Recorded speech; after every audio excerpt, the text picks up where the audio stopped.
Undang-Undang Cipta Lapangan Kerja kembali membuat headline. Kali ini Mahkamah Konstitusi atau MK menyebutkan bahwa undang-undang ini inkonstitusional. Lantas seperti apa nih sebenarnya polemik dari undang-undang ini dan seperti apa juga respon dari para pengusaha dan buruh melihat kini Undang-Undang Ciptaker diminta untuk direvisi. Kita akan bahas pada siang hari ini di Ciptaker gagal gara-gara typo.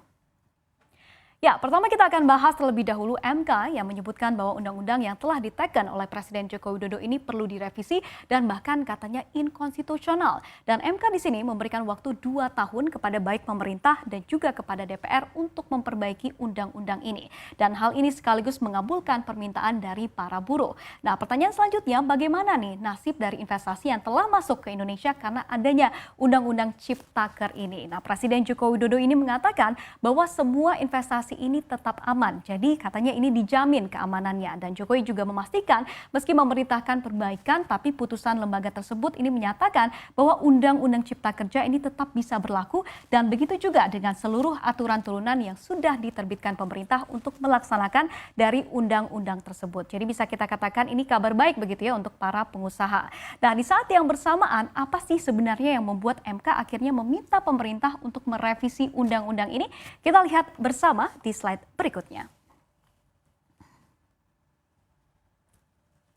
Ya, kalau kita lihat setidaknya ada 3 polemik. Yang pertama, undang-undang ini dikatakan bertentangan dengan Undang-Undang Dasar 1945 dan dinyatakan oleh MK sendiri begitu ya. Dan ini yang menarik begitu ya, karena tadi Presiden mengatakan undang-undang ini masih berlaku. Tapi Ketua MK Anwar Usman ini mengatakan bahwa Undang-Undang Ciptaker ini tidak katanya mempunyai kekuatan hukum mengikat secara bersyarat sepanjang tidak dimaknai dan juga tidak dilakukan perbaikan dalam waktu 2 tahun sejak putusan ini dikeluarkan.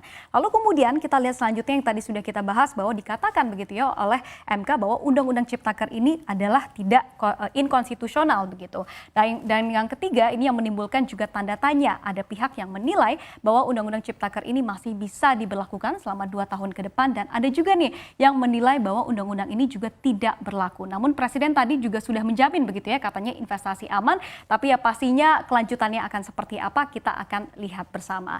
Nah, lantas seperti apa sih sebenarnya pandangan buruh dengan adanya putusan ini? Kita baca bersama begitu ya. Ini adalah pernyataan atau statement dari Said Iqbal, Presiden dari KSPI yang mengatakan bahwa KSPI dan Partai Buruh menyayangkan sikap pemerintah yang katanya tidak taat pada peraturan ketatanegaraan dalam hal ini putusan MK. Jadi ini masih menjadi tanda tanya begitu ya, apakah UU Cipta Kerja ini masih akan tetap berlaku hingga waktu 2 tahun ke depan.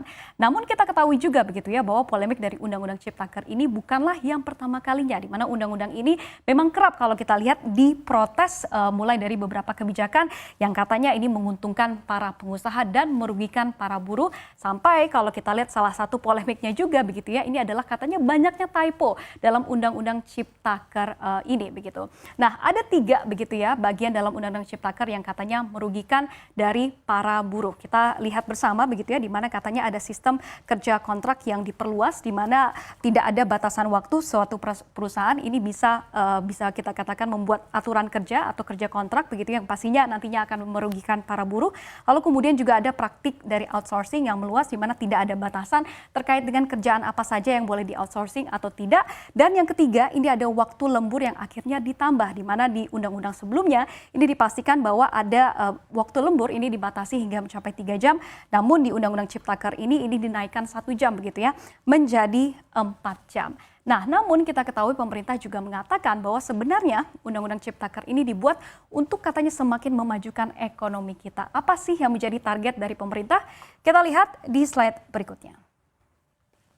Ya, kita lihat bersama ini adalah target-target optimistis dengan adanya Undang-Undang Ciptaker ini. Kita lihat bahwa salah satu target yang pertama ini adalah penciptaan lapangan kerja. Katanya Undang-Undang Ciptaker ini bisa menciptakan setidaknya 2,7 hingga 3 juta pekerjaan baru per tahunnya yang juga pastinya akan menyumbang terhadap perekonomian kita begitu ya dengan mengurangi angka pengangguran. Lalu kemudian ada juga nih peningkatan dari kompetensi pekerja dan juga katanya kesejahteraan dari pekerja, dan juga yang ketiga ini ada peningkatan produktivitas pekerja, di mana kalau kita lihat angka dari produktivitas Indonesia saat ini masih di bawah negara-negara ASEAN dengan di 74,4% dibandingkan dengan tingkat produktivitas di negara-negara ASEAN yang ada di angka 78,2% secara rata-rata. Jadi kalau kita lihat Indonesia ini untuk angka produktivitasnya ini masih di bawah negara-negara ASEAN atau negara-negara jiran kita begitu ya. Lalu kemudian juga dikatakan bahwa Undang-Undang Cipta Lapangan Kerja ini juga akan meningkatkan investasi yang masuk ke dalam negara kita hingga mencapai 6,6% hingga 7% per tahunnya dengan adanya Undang-Undang Cipta Kerja atau bisa kita katakan Omnibus Law ini. Lalu kemudian juga dikatakan ini juga akan memajukan lagi atau memberdayakan lagi UMKM dan juga koperasi yang ada di Indonesia. Jadi berikut ini adalah beberapa target begitu ya, apakah nantinya akan tercapai dengan adanya Undang-Undang Ciptaker ini, ya kita harus tunggu bersama begitu ya. Jadi berikut ini adalah gambaran seperti apa nih polemik dari Undang-Undang Ciptaker yang sekali lagi saya tekankan, menurut putusan MK ini harus direvisi oleh pemerintah dan dianggap inkonstitusional. Nah seperti apa kelanjutannya? Kita nantikan bersama. Kembali ke